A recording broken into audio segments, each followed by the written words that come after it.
My mom's storage room is only 70 square feet, said my eldest son and his wife, who had suggested we all live together.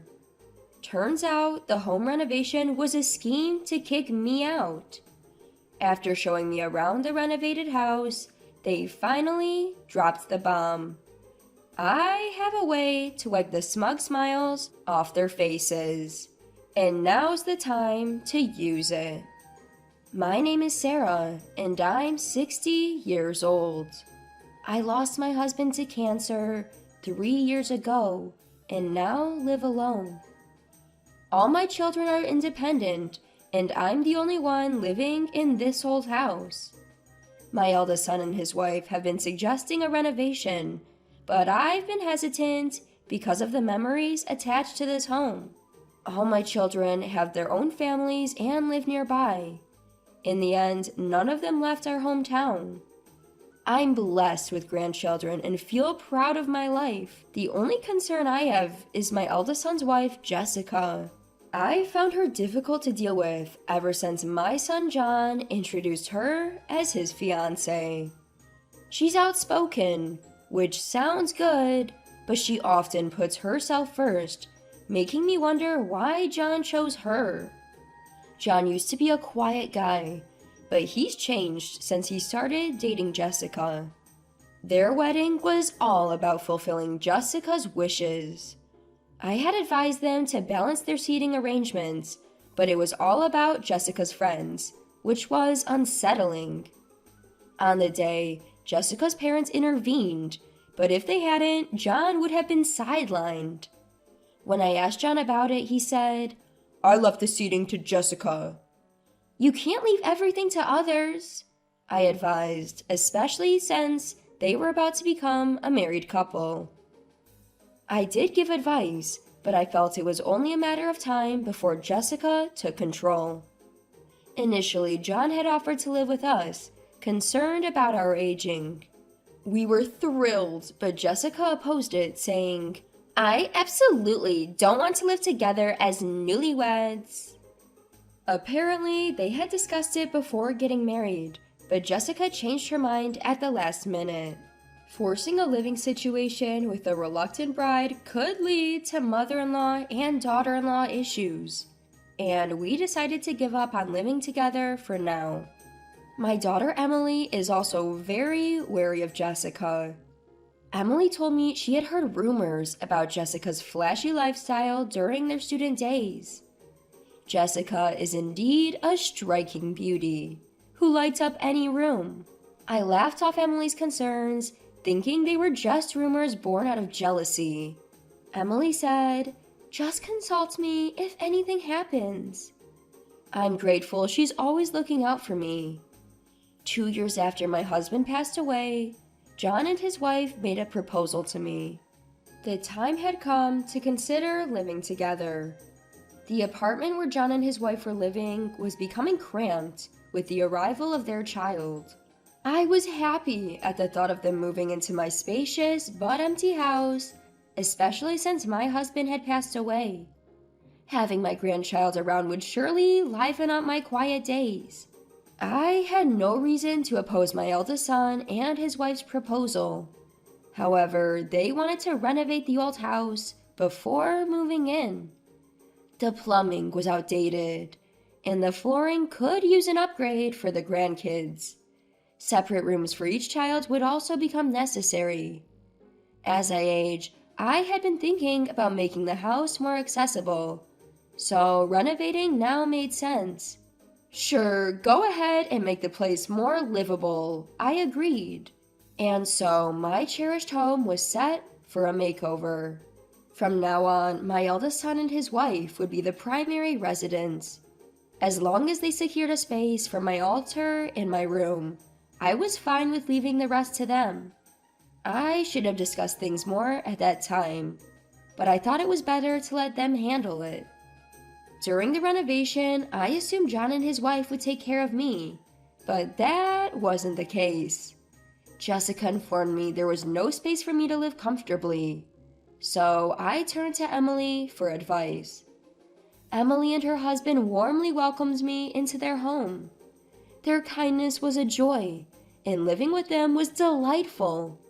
Emily's husband had lost his parents, and he treated me as if I were his own mother. While the renovation was underway, they even took me on trips. They also contributed financially to the renovation, even though they wouldn't be living there.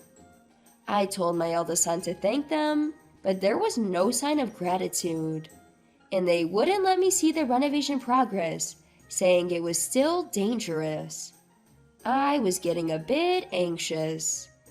One day, I decided to secretly check on my house with Emily and her husband. Something felt off. The interior looked great, and the construction seemed to be going well. I brushed off my uneasy feeling at that moment. "Where will the altar go?" Emily casually mentioned as we were leaving. That's when I realized I hadn't seen a spot for it. We probably missed it because it was dark. I reassured her, smiling at Emily, who was nervously biting her nails. The next day, Emily seemed concerned. She's more observant than me, and her husband is an architect with a home office and studio. Emily spent some time consulting with him in the studio. I could hear the lively voices of John's children, my grandchildren in the background.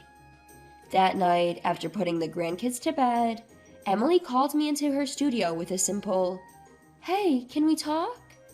Spread out on the table was a floor plan.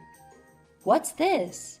"It's the floor plan of our new family home before the renovation, and this one is the new floor plan." I figured Emily must have used her husband's connections to get these. Blueprints, renovation plans, and floor plans were all in Emily's possession. Laying the two side by side, it was clear the house had undergone a complete transformation. It hardly resembled the original layout. "Don't you find it odd? I thought something was off when we visited yesterday." Emily pointed to the new floor plan as she explained. "There's no space for Mom's altar, or even a room that resembles mine." Upon closer inspection, she was right. The place to put the altar and anything that looks like my room are gone. The sunny room facing the garden, which used to be mine and my husband's, seemed to have been converted into a room for the eldest son and his wife.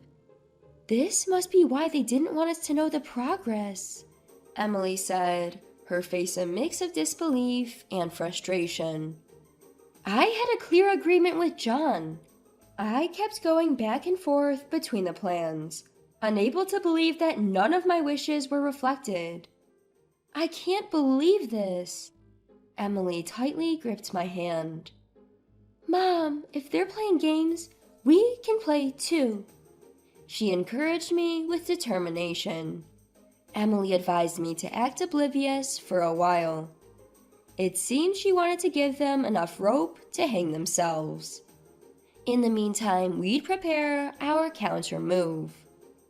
Emily's husband had checked with the construction company, and it turned out Jessica was the one mainly pushing the project forward. Apparently, she had been quite demanding, causing headaches for the project manager, and they had told the contractor they'd be living there as a family of 4. Emily was so angry she looked like she was about to confront John and his wife right then and there. I was more stunned than angry, my mind eerily calm. "Mom, the renovation will be complete tomorrow. Come take a look." John's message came about a month after my secret visit to the construction site. It seems the work was finally done. "All right, I'll come with Emily and the others," I responded, pretending to be clueless. They were moving in the next day. Most likely, they'd thrown away most of the stuff we'd left behind. I was just grateful Emily had moved my late husband's keepsakes. The next day, Emily, her husband, and I went to our old home. The exterior hadn't changed much, but it looked like they'd repainted the walls. As we entered the gate, John and his wife came out to greet us. Jessica was smirking. She was probably imagining the drama that was about to unfold. I thought to myself, He really married a piece of work. We were shown around the house, room by room. The interior was completely different. Some of the original structures remained, but it felt like a brand new house. We were led into the living room. "It's beautiful. It's like a brand new house." Smiling at Jessica, I said, "It's really transformed into something beautiful." She grinned back, clearly proud, and went on to boast about how she had masterminded the entire renovation. "By the way, where's my room in all of this? And there's no space for an altar either?" "You saw it. Your room is the storage room," John said, mocking me. Indeed, they had shown me a 70 square foot storage room. It was a room with a tiny window that hardly got any sunlight. Probably the dampest room in the house. 70 square feet is enough for Dad's pictures, right? Hearing John's words, I felt a deep sadness. Where had my kind son gone? They probably thought my silence was due to shock. Jessica was looking at me with a nasty smirk. "Unhappy with my renovation plans? If you don't like it, leave. No need for an old lady here." I gently held Emily's knee as she was about to stand up in anger. Their true colors were finally showing. John and his wife had planned to take over the family home from the start. I understood that their apartment was getting cramped as their child grew.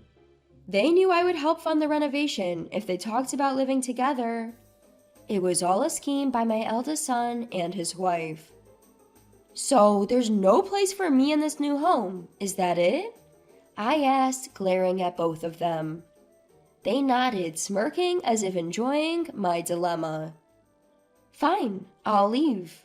"I will," I said, smiling back at their smug faces. Jessica looked a bit deflated. She probably thought I'd put up more of a fight. I think he probably wanted to tease me more. Emily called in someone who had been waiting at a nearby cafe. A man in a well-tailored suit appeared. He shook hands with John and his wife and handed them his business card. It was from a law firm, and they seemed confused. Another man arrived. With everyone present, I spoke again. "I'm leaving, so I'm selling this house," I declared, looking straight at John and his wife. They were both stunned. We had anticipated this, and had prepared our countermove long ago. "What are you talking about? You're the one leaving. We renovated this place." Jessica started yelling, her face turning red. Ignoring her, I signed the final sale contract. This finalized the sale. Jessica's face changed when she noticed. "Wait, are you even capable of making sound decisions? Your signature has no—" She stopped yelling midway. Suddenly, the color drained from John and his wife's faces. They seemed to have realized a significant oversight. "Mom, are you serious?" John looked at me with questioning eyes. I nodded firmly. They were the ones who had started this fight. They had planned to kick me out and dump the house on Emily and her husband. I had always dreamed of living under the same roof with my grandchildren, filling the house with laughter and love. But John and Jessica shattered that dream, and I couldn't forgive them for it. I own this house. Since it seems I can't live here, I've decided to sell it. I've already spoken to a real estate agent about handling the details. Waiting at the coffee shop were a lawyer and a real estate agent. I had them on standby so we could finalize the sale immediately. John looked stunned as he read the sales contract. Jessica's face turned ghostly white. Apparently, the lease on the apartment where John and his family currently live is ending this month. They were now in a bind, needing to find a new place to live as soon as possible. "Hold on, where are we supposed to live now?" John called out to me as I was about to leave. His voice dripped with a manipulative sweetness, and I was sick of it. Jessica seemed to be pinning her hopes on John's plea. They must think I have a soft spot for my eldest son. Why don't you talk to the real estate agent about that? At my words, John's shoulders slumped in defeat. Jessica let out a scream-like sound, calling me a monster. John and Jessica tried to apologize multiple times afterward, but Emily never let them see me. The newly renovated house quickly found a buyer, and another family has already started their new life there. John and Jessica, it seems, had drained their savings on the renovation and were now financially strapped. They ended up moving to an even smaller apartment than before. Their children, my grandchildren, didn't like the cramped space and left. Now, John's kids are living in my new home. Apparently, the day after we secretly visited the construction site, John's children had consulted Emily. They were concerned about the absence of a room for Grandma in the new house. My grandchildren are innocent in all this. Jessica has even lost the affection of her own children. John, now reprimanded by his kids and regretful for forcing them into a smaller home, knows they're staying with me. These days, it seems fights between John and Jessica are constant. I'm living comfortably in the new house that Emily's husband designed for me. I didn't want to make my grandchildren uncomfortable, so I had rooms made for them too. When I invited them to live with me, they moved in right away. The lively household I had always wished for is now a reality. Making lunch for my grandchildren has become my new joy in life.